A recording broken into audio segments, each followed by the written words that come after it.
A second thing we are keeping an eye on tonight is the reaction, particularly the reaction on the political right, to the long-awaited Durham report. What? The long-awaited what?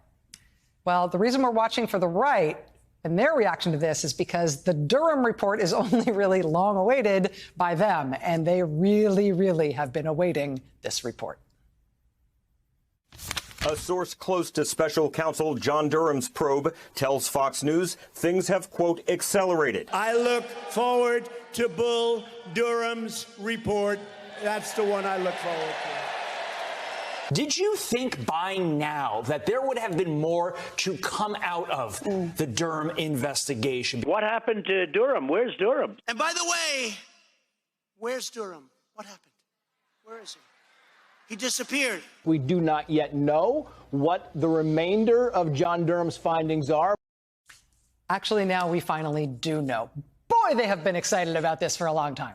Literally for years, former President Trump and his allies have been invoking the name John Durham, or sometimes Bull Durham, as the man who would save them and smite all of Trump's enemies. For years, they have been heralding the great revelations John Durham would soon reveal about Trump's political opponents and the deep state and all their evil ways.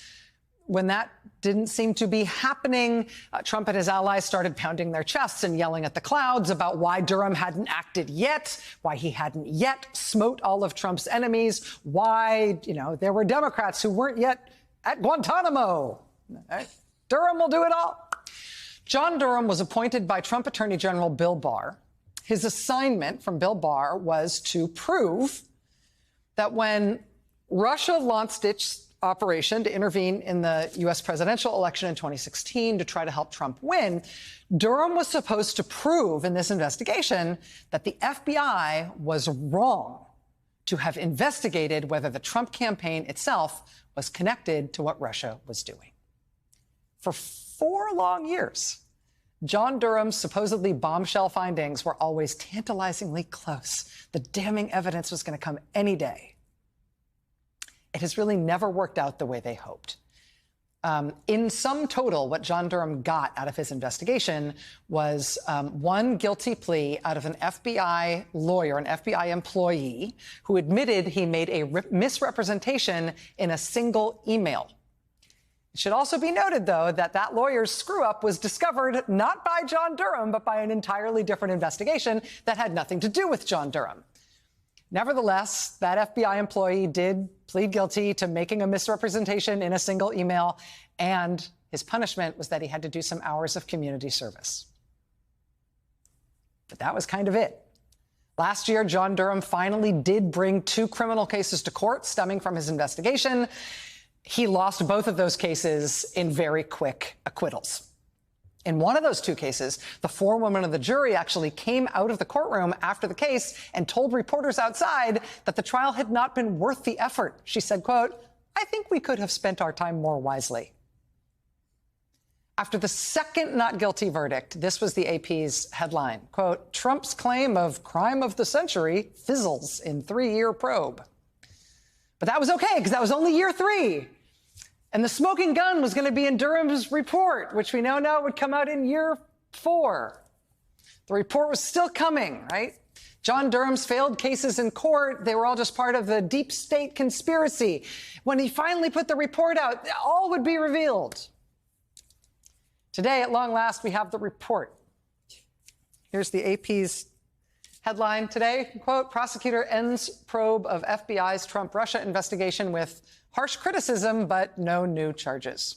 Quote, "The report Monday from special counsel John Durham represents the long-awaited culmination of an investigation that Trump and his allies had claimed would expose massive wrongdoing by law enforcement and intelligence officials. Instead, Durham's investigation delivered underwhelming results." Nearly 4 years, more than $6 million in taxpayer funds. And today's report, now that we've got it, it's 300-plus pages. It's just a rehash of stuff we already knew, with Durham criticizing the FBI for launching that investigation, but presenting no new evidence that they actually did anything wrong. And so it is worth keeping an eye on the reaction to this report today on the right. because who knows how they're going to react. They do seem kind of trapped in this hype letdown cycle. Just a few days ago, the Republican chairman of the Oversight Committee, you might remember, he held this big press conference to announce the bombshell corruption evidence he had turned up about President Biden. How did that go?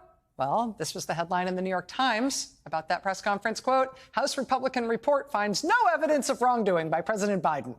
After months of investigation and many public accusations of corruption against Mr. Biden and his family, the first report of the premier House Republican inquiry into such matters showed no proof of such misconduct. But that's okay. That's okay.